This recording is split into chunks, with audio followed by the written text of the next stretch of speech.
Universities provide fertile ground for world-changing research, ideas, and future leaders. It stands to reason that the best schools attract the greatest thinkers and trailblazers. Certain universities are known for their contribution to technical fields within science and engineering.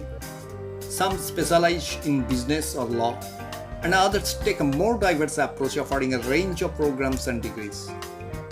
Vidyasagar University, named after one of the most illustrious sons of Bengal as well as one of the doyens of Indian Renaissance, Pandit Ishwar Chandra Vidyasagar, is a renowned university in rural West Bengal for its outstanding educational achievements. Professor Amol Kumar Mondal, a renowned teacher in the Department of Botany and Forestry, has recently been inducted as Honorary Fellow of the Society for Biotic and Environmental Research Tripura for his outstanding contribution in the field of advanced plant taxonomy, biosystematics, and molecular taxonomy. We contacted Professor Mondal. What he explored before Hummingbird News. Watch.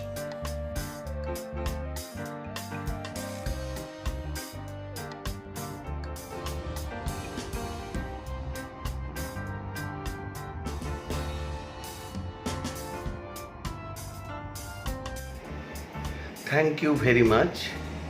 I am very much happy to share this award with all of you.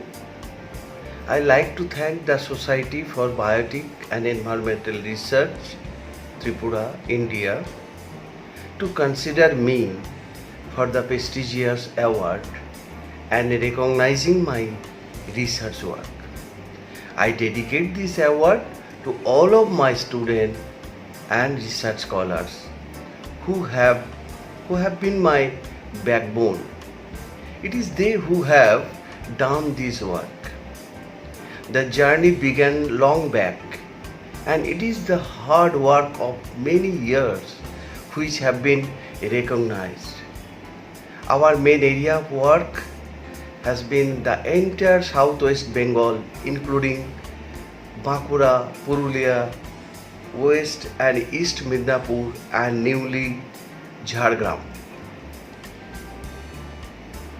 And we have been working on taxonomy, systematic, biodiversity on medicinal plants and their active principles, both isolation and characterization.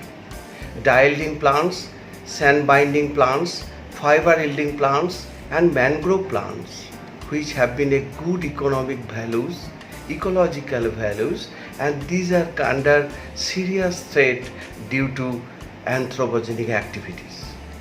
Our special attention has been on the hemiparasite, and we have been trying to build a data bank through DNA barcoding, digitization of herbarium, and a medicinal garden in the university campus. As far as DNA gene bank is concerned, we have already completed 48 plants and submitted the gene data in the NCBI World Gene Bank Institution. About 12 students have been awarded PhD degree in the different aspects of botany and related fields, and another 10 students are working for their PhD degree under my supervision. My special thanks to my parents and also my family members who have been strong support for me throughout. I would like to thank also to Honorable Vice Chancellor Professor Ranjan Chakraborty for support and encouragement. Thanks.